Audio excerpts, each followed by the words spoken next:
Hi, this is Andrew Crispin, and welcome back to How Do I Use Windows Phone 7 on Butterscotch.com. Today we're taking a look at some of the multimedia functions on Windows Phone 7.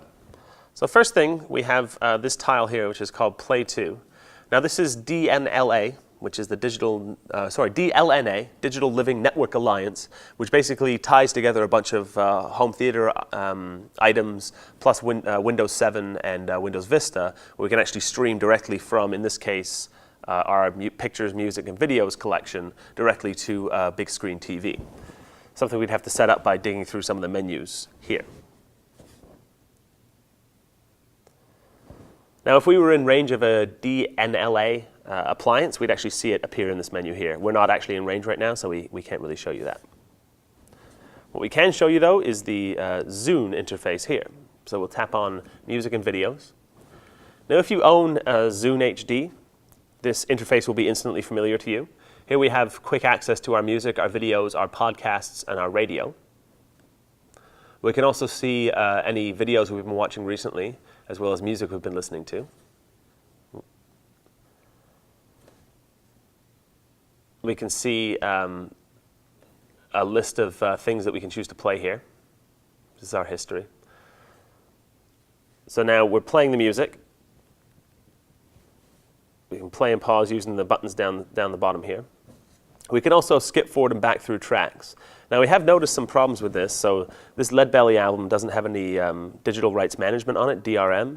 But if we get into some of the stuff that we've downloaded via iTunes, for example, we will actually, it basically won't be able to play it, and it'll start skipping through huge segments of our library. So if you're a dedicated iTunes user and you want to use Windows Phone 7, you want to get your music onto that, you're going to have a bit of cleanup to do on your library to get the right tracks onto the phone so that you can play them. Now, anytime we're playing music, we can actually continue to play it in different applications. So our music is still playing, and we can actually access it by touching the volume control rocker on the right-hand side here. And now we see we get a couple of options here. We can skip forward and back, and we can also pause our music. We can see the volume bar over here, and over here we can choose to turn the ringer on or off.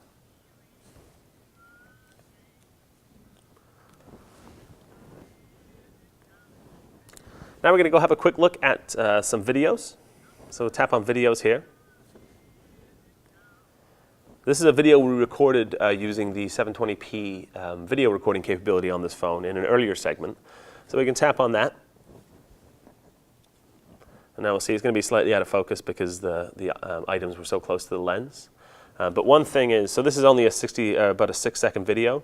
If we were to watch a feature-length show, one thing we've really noticed is that there's no really obvious way, at least, to scrub between the videos. So instead of being able to scrub, we're actually jumping in about 30-second increments by tapping this here. So not ideal, because if you miss something, you want to just go back 10 seconds. You can't really do that. You actually have to jump back 30. And if you're resuming a video and you want to kind of catch up, you're going to have to keep tapping this until you find the place where you left off.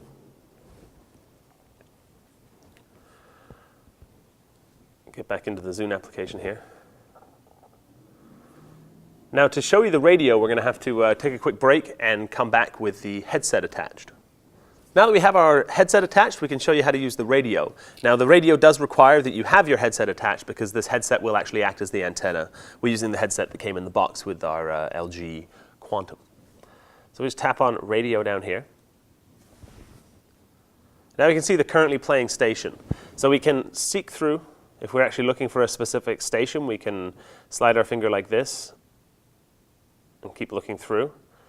Or if we want to seek to different stations, we actually do the rapid flick gesture like that, and it will seek to a strong signal station. In this case, we get 99.1. Apparently 100.7 is pretty strong. 103.5 is pretty strong. Now at any time, we can tap on this icon here to add a station to our favorites. So we'll do that now. And we can also view our favorites by tapping here. So here we see we've added 3 favorites. Tap on any one of those to go straight back to that stream.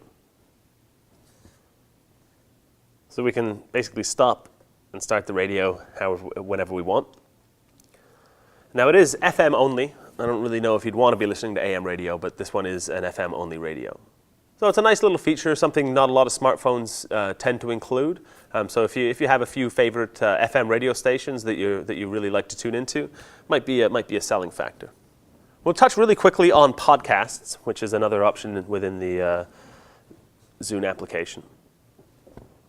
Tap on that. Tap on podcasts. Now it's important to note, right now we don't have any audio podcasts. We should have a few video ones on here. So this will actually pull in your, if you're on a Mac, it'll pull in your iTunes podcast subscriptions, anything that's currently stored on your computer. If you have a PC and are using the Zune application, it does a much better job of actually managing your podcasts. But at any time, just like watching a video, you can tap on the item to actually go in. It'll pick up where you were last viewing, and you can skip forward and back and pause and all that stuff. And if it's an audio podcast, again, you're able to flip out to the home menu, start doing your email and stuff like that, and you'll still be able to hear your podcast going on in the background. So that's how do I use the multimedia functions of Windows Phone 7. For Butterscotch.com, I'm Andrew Moore Crispin. Thanks for watching.